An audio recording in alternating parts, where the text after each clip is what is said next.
Gracias por estar con nosotros. Muy buenas tardes. Como siempre, es un gusto estar a sus órdenes. Muy amable.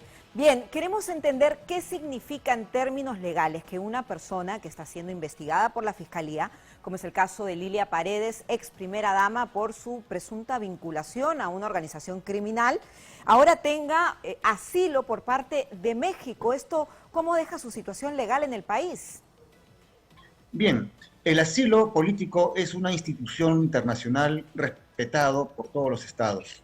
Sin embargo, lo que llama la atención es que una persona investigada y procesada como una posible o presunta coordinadora de una organización criminal, como es la ex primera dama del expresidente golpista Pedro Castillo, tenga esa posibilidad de tener un asilo político. Sería muy bueno y conveniente de que el gobierno peruano manifieste su incomodidad y su, digamos, desacierto por parte del gobierno mexicano en otorgar un asilo político a una persona que se encuentra investigada por delitos comunes, es decir, por temas de organización criminal. Justamente hoy el Poder Judicial le levantó a la señora Lilia Paredes y a sus hermanos una comparecencia con restricciones hace unos minutos. Esto podría favorecerle. También tenemos entendido que es necesario que ella tenga un salvoconducto que solamente lo da el Poder Ejecutivo. ¿En qué consiste? ¿Lo da directamente la Presidenta de la República? ¿Cómo es la figura? Bien, para que las personas puedan entenderme, la figura del salvoconducto en un asilo político funciona de lo siguiente. A ver. La persona ya se encuentra materialmente, es decir, físicamente, dentro del territorio mexicano, porque una embajada en nuestro país, sea quien sea el país que está haciendo, otorgándole asilo, se considera un territorio de un país extranjero. En este caso, la ex primera dama ya se encuentra dentro de la embajada mexicana. Bien. Pero para que pueda trasladarse de la embajada mexicana hacia el aeropuerto y de ahí viajar al país en donde se le está otorgando asilo, en este caso México, tiene que darse un salvoconducto. Y esto lo da el Poder Ejecutivo, es decir, firmado y autorizado primero por la Cancillería y firmado por la Presidencia de la República. ¿Bajo qué criterios? El salvoconducto es otorgado bajo el criterio de un asilo político y dentro de los tratados internacionales.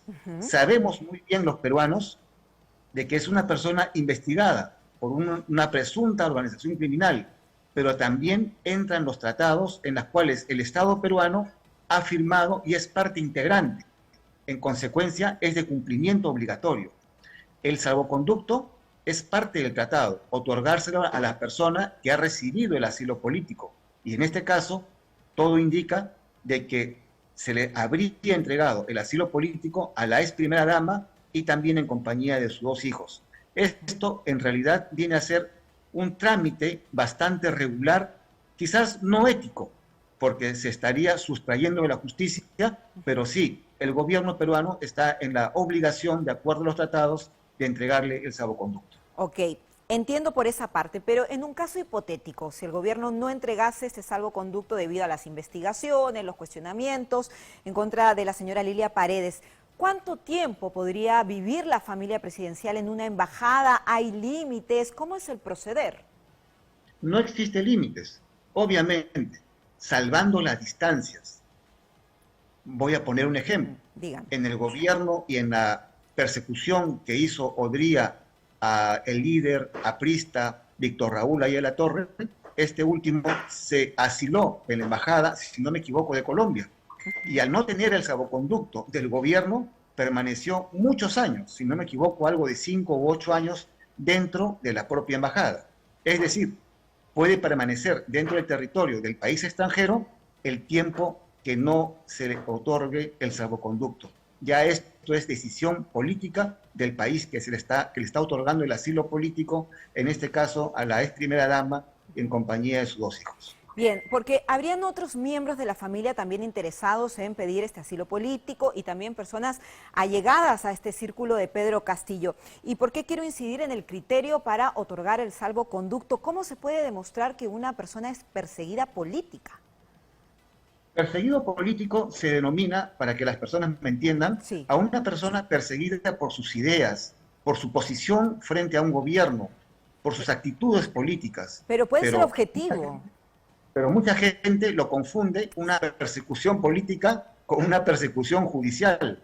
Esto es lo que está sucediendo en este caso, porque yo creo que no hay nada de persecución política frente a la ex primera dama, esposa del golpista Pedro Castillo, Sí, y justamente por organización criminal.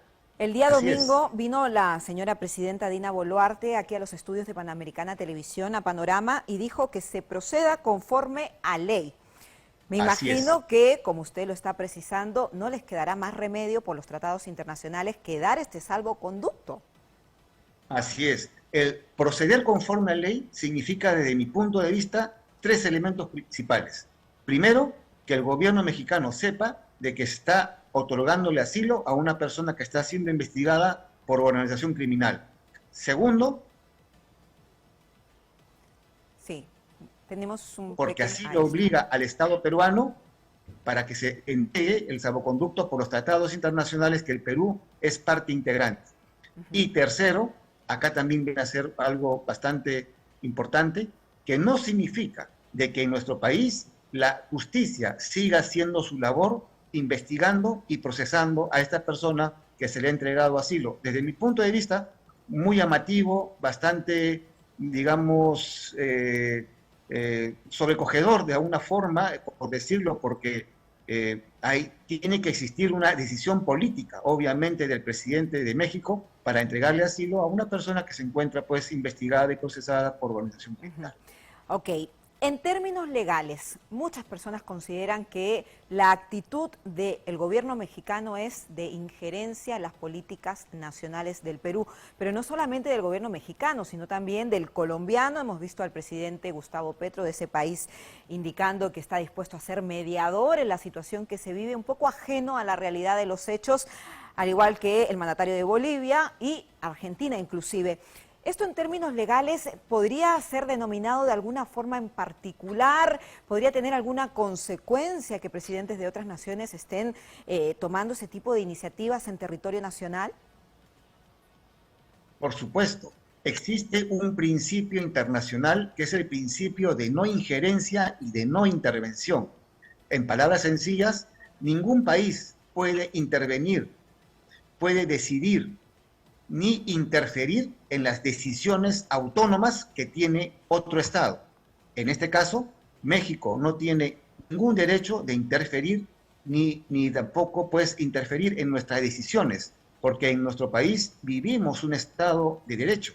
Efectivamente, la presidenta Dina Boluarte manifestó este fin de semana en los dominicales de que el gobierno de México le habría comunicado en forma oficial que le otorgaría, ¿no?, a la familia, ex Pedro familia Castillo. presidencial. Ajá. Así es, ¿no? Es familia presidencial, pero acá estamos hablando de un presidente que no está perseguido políticamente, es un expresidente que ha dado un golpe de Estado donde intentó cerrar el Congreso de la República e instituciones tutelares como la Fiscalía de la Nación, el Tribunal Constitucional, el Poder Judicial, etcétera. Entonces, no estamos hablando de un perseguido político, sino de un procesado que se encuentra bajo la tutela del Poder Judicial y de la justicia peruana. Sí, y justamente es importante también, bueno, saber qué va a pasar con Pedro Castillo, porque el día de ayer los dos abogados que ejercían su defensa, el señor Noblecilla y también Atencio, renunciaron. Emitieron un comunicado diciendo que se reservan las razones de su renuncia. Inclusive en la última audiencia vimos un abogado de oficio. ¿Qué podría pasar con Pedro Castillo si no tiene una defensa clara? ¿Le podría favorecer? ¿Es parte de la estrategia? ¿Usted cómo lo interpreta?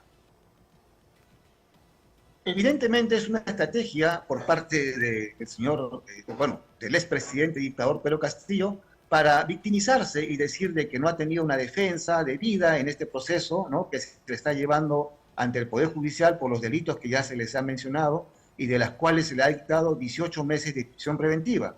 Pero en realidad el señor Pedro Castillo creo que ha tenido todas las garantías de un debido proceso, sus abogados han sido notificados y en este caso, que no fueron a la audiencia de prisión preventiva, ha tenido un abogado de oficio como corresponde y como ordena la ley. Y yo creo que este abogado de oficio ha hecho muy bien su trabajo lo ha defendido jurídica y legalmente, creo que mucho mejor que los abogados que han renunciado.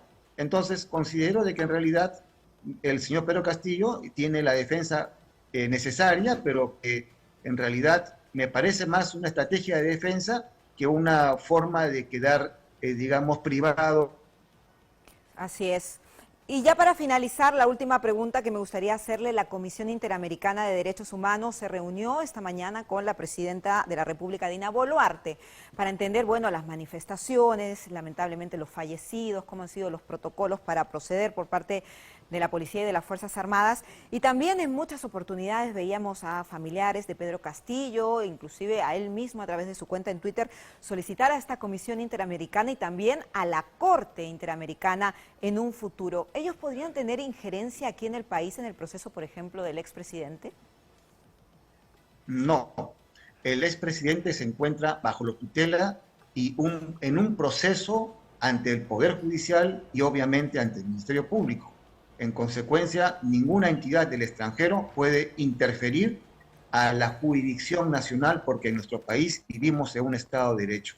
Si la presidenta Dina Boluarte se ha reunido con representantes de la Corte Interamericana o de la Comisión, me parece bastante bien, porque de todas maneras estamos hablando de 25 personas compatriotas que han fallecido en estas protestas, de los cuales yo exalto y doy mi mayor homenaje, porque son compatriotas, son compatriotas nuestros, pero sin embargo debemos investigar, como indica la ley, con todo el protocolo necesario. En caso de responsables, quienes de estas muertes que definitivamente han sido innecesarias. Lo acompañamos en su mensaje. Doctor James Rodríguez, abogado penalista, experto en temas de extradición, muchas gracias por estar con nosotros y aclararnos la situación legal y jurídica que podría pasar para la exfamilia presidencial y también para Pedro Castillo. Muchas gracias.